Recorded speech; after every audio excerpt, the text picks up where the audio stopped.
Hello accomplices, welcome to my channel. I'm Lynda Norman, I'm a watercolor artist in British Columbia.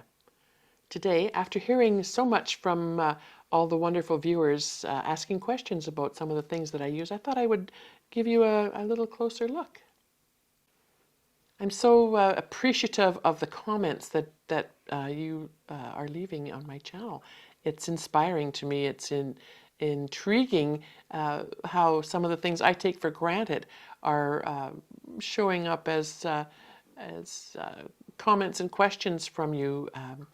And so I thought I'd share some of that with you today.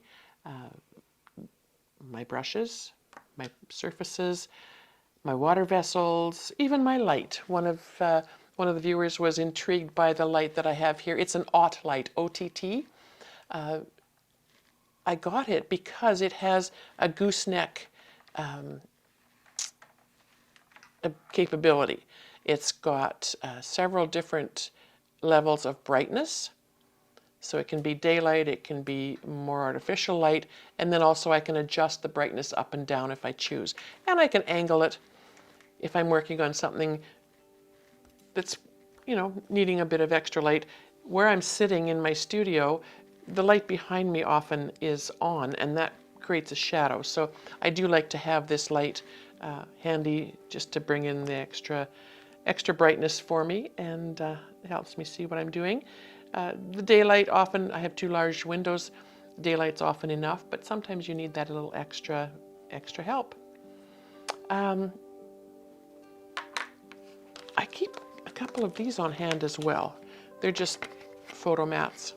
I have this one and another one that is a little bit larger, and I think I've even got one that's even larger still for some of the bigger papers. And what I love about these is that I can use this as a guide if I'm painting something that I know is going to go in a specific size of frame, or if I want to just pop it behind a mat in a piece of cellophane for a show or something. I can gauge roughly the size of paper that I want to be painting on, or the surface that I want to be painting on, and then I can tape off with my solo tape to accommodate the opening in the mat. And that brings me to the solo tape. Masking tape, a lot of people use painter's tape. I have found that this particular tape is my favorite. I love that, that it's black. Many of my paintings are framed with a black mat. And so this gives me just another, idea of what that finished painting is going to look like. When it's on the paper, it's going to give you good coverage. Your water's not going to seep underneath. You don't have to burnish it down. You can just give it a nice smooth rub. It comes off so easily. If you pull it down and away, as they recommend with any tape, it comes off beautifully. And you can leave it on your painted surface. They say for up to 12 days. I've actually left it longer, and it's not been a problem to remove it. I also use it when I'm creating birch trees often, because it is so easy to work with, and I can just tear it and create shapes of my trees. Oops. And if this was my paper, then I would be able to lay out trees, put shapes on, build them the way I want them to be. And I find that that often is just a really fun part of the process. And so you can make fat trees and skinny trees and break it down with little bits and pieces to make branches. Really, really handy to be able to use that. So this is the solo tape. It's from Watercolor Online. Michael Solovyev's studio is available all around the world. Pardon me. You can access it through Canadian funds, US funds. He has links on his channel where you can purchase through the link through an Amazon venue for places all around the world. So it's it's a great site. He has brushes, he has tape, he has paper, all kinds of things. Brushes, my favorites that he offers are the solo brushes. And I should mention the tape. Tape comes in 3/4 and 1 inch, and you can buy them in bundles or singly. And the brushes are, they're similar to hockey brushes in that they hold a ton of water. The bristles feel very similar, like a goat hair brush, but when they're wet, they're quite precise and you can make beautiful lines with them. And they come in the 5-line, 3-line, and there's also a 7-line available as well, I see on the website. And they also come in a shorter length handle for traveling or for everyday use if that feels better in your hand. Okay. Also from the Watercolor Online Studio, I can't say enough about these products. Michael is a watercolor artist based out of Montreal, or near there, and he travels the world teaching watercolor. His style is beautiful, very loose and effective. His colors are vibrant. He uses top quality materials. He works with manufacturers of paint products to create the best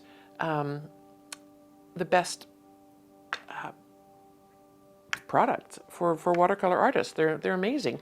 And he provides those on his website for you to easily access.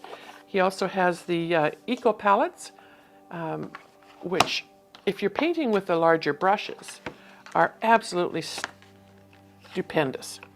They have a very wide well. This is the Studio palette. I have 2 of them, one with my own preferred colors and one with the colors that Michael suggests in some of his workshops. The mixing wells are large, easy to use. Even if you're using a 5-line brush, you can get into those wells. It's very, very effective. The pans underneath are metal. They do pop out, so you can replace them. He does have replacements on his website as well. So the Eco Studio palette, he has a travel palette with fewer wells. So if you want to check out his website, you'll find lots of great things on there. So those are some of the things that I love to have at my disposal when I'm sitting down to paint. They make my life easier. They're things that I've become used to. Like I've said in the past, painting with watercolor is all about building that relationship with your pigments, with your brushes, with your papers, all the tools and things that come together. Another thing that I do like to have on hand is the coroplast board. And you may be able to see this, the core of the plastic inside leaves lines, and it comes in black and white. The black's not quite so easy to see, but I like this because it comes in large sheets, I think 22 or 24 inches by maybe 30 inches, and you can cut them to fit the size of paper that you're working on, and then I can tape my papers down so that they're not buckling as much, and I can tape them straight because I can follow the lines with my tape. So these are handy. They're easily cut with an X-Acto knife, and I always keep one of these on hand. They're great to have at your disposal. The coroplast is a great product. One of the other tools that I wouldn't be without are my water vessels, and I have 2 styles here. They're ceramic, they're heavy, they're not going to tip over. This one was made by Lorenz, our illustrious film master, who takes care of all the videoing and making things happen around here off the easel or off the table. So he's a man of many talents, and he made this beautiful water vessel for me. It's heavy, it's gorgeous, it has little indents so that my brush can sit. I don't have to worry about leaving my brush in my water. It's important for your brushes to stay flat, or maybe even on a downhill curve if possible. When they're wet, you don't want water moving back into the ferrules and loosening any glue or anything that might be holding your bristles in. That's very important. So I use this one for fresh water. These, there's two of them. One has water, so I won't tip it. These I had custom made. I drew a quick design on a piece of paper and fired it off to a friend of mine who is a potter. And because I knew I wanted something that had lots of water. I don't want to be up changing my water every 15 minutes if it gets messy. And so I've got lots of water at my disposal.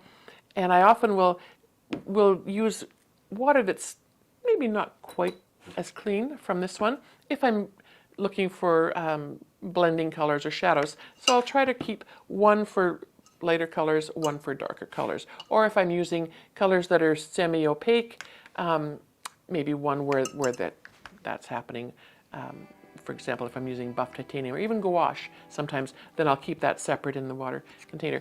But it's important, it was important to me to have these divots for my brushes to sit.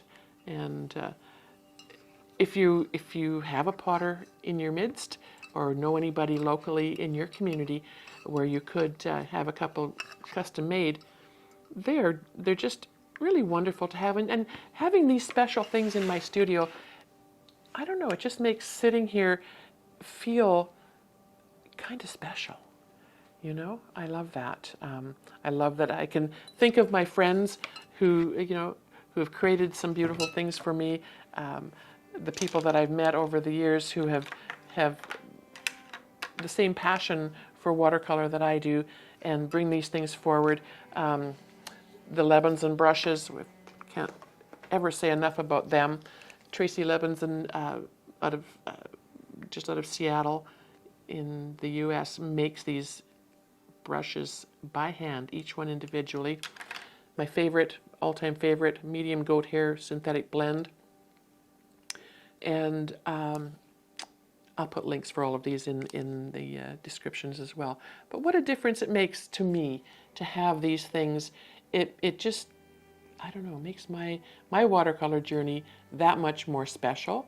And who knows, won't be long, I think, and maybe we'll have Tracy Levinson with us to share an episode with you, and we'll talk about his passion and his genius behind creating these wonderful products.